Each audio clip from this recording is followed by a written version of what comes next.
Teacher Dare. Kumusta mga bata? Magtunasab ta karon bahin sa mga kasinatian sa miyembro sa komunidad.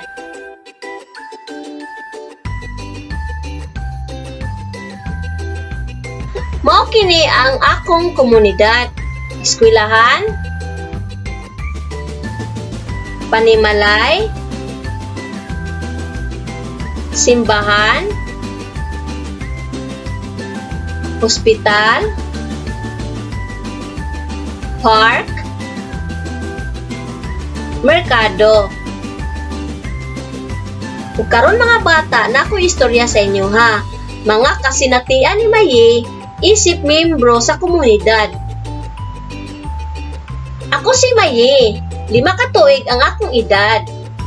Isip ko sa ka-miyembro sa komunidad, ako na ning kamot matag adlaw nga adunay makatunan sa akong eskwelahan. Sa among panimalay, kanunay usab ako mutabang sa mga buluhaton. Gitambalan ko sa health center adtong ako nagkasakit. Uban sa akong pamilya niadto mi sa simbahan. Nagampo ug nagpasalamat sa Ginoo sa mga grasya nga nadawat namo matag adlaw. Nag-uban mi ni mama sa merkado na malit sa isda o prutas.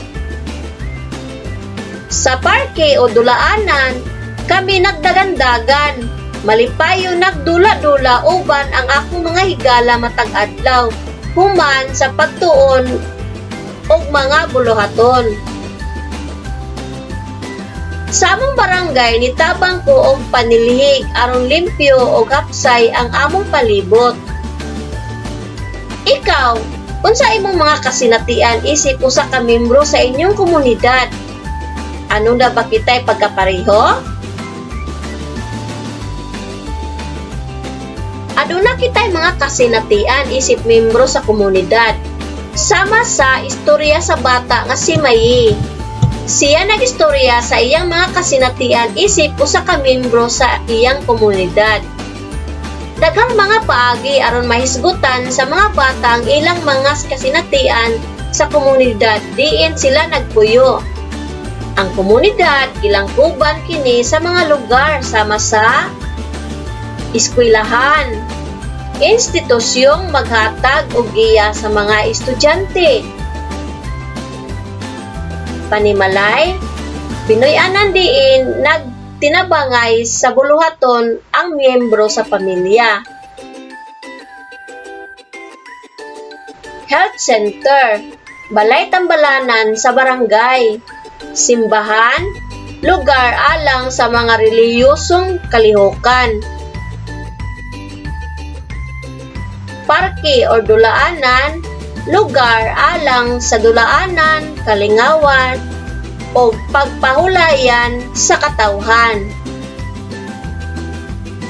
Merkado o sa kalugar kung asa kita makapalit sama sa prutas, utan, isda, karni o uban pa. Sunod mga bata, i-drawing ang malipayong nawong sa blanco kung ang gipadayag nagpakita sa malipayon nga kasinatian ug subo nga nawong kun dili.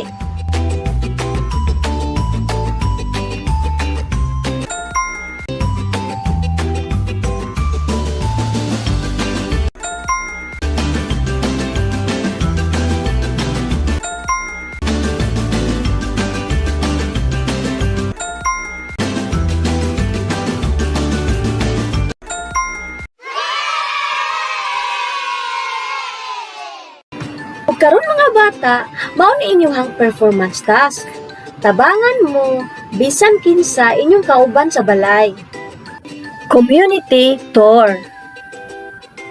Mga kagamitan: bond paper, crayons, ug lapis. Mga pamaagi sa pagbuhat.